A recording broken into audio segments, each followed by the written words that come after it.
آج ہم بات کریں گے مادہ منویہ کے تجزیہ میں استعمال ہونے والی تیسری اصطلاحات۔ السلام علیکم۔ آج ہم بات کریں گے ایک ایسی طبی حالت کے بارے میں جس کا تعلق مردانہ صحت سے ہے، اور وہ ہے ایسپرمیا۔ یہ ایک حساس مگر اہم موضوع ہے، تو ویڈیو کو آخر تک ضرور دیکھیں اور اپنی صحت کے بارے میں مزید جانیں۔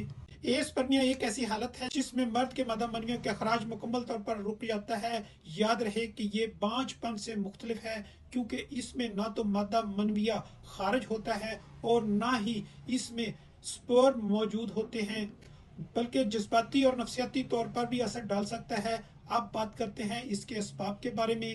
ایسپرمیا کی چند عام وجوہات یہ ہیں۔ پہلے نمبر پہ ہارمونی مسائل، خاص طور پر ٹیسٹوسٹیرون کی کمی۔ دوسرے نمبر پہ جنسی نالی کی بلاکیج، جس کی وجہ سے مادہ منویہ خارج نہیں ہو پاتا۔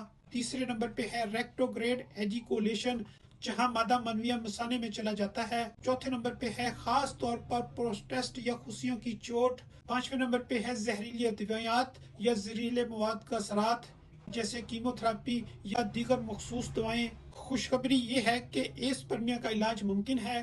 اس بات پر منحصر ہے کہ مسئلے کی وجہ کیا ہے۔ علاج میں شامل ہو سکتے ہیں۔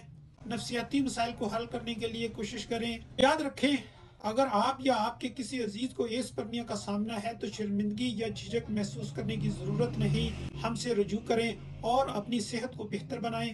اگر آپ کو یہ ویڈیو معلوماتی لگی ہو تو لائک کریں، شیئر کریں اور فالو کریں۔ ہم صحت سے متعلق مزید موضوعات پر بات کریں گے، تو ہمارے ساتھ جڑے رہیں۔ اگلی ویڈیو تک کے لیے اجازت دیں۔ اللہ حافظ۔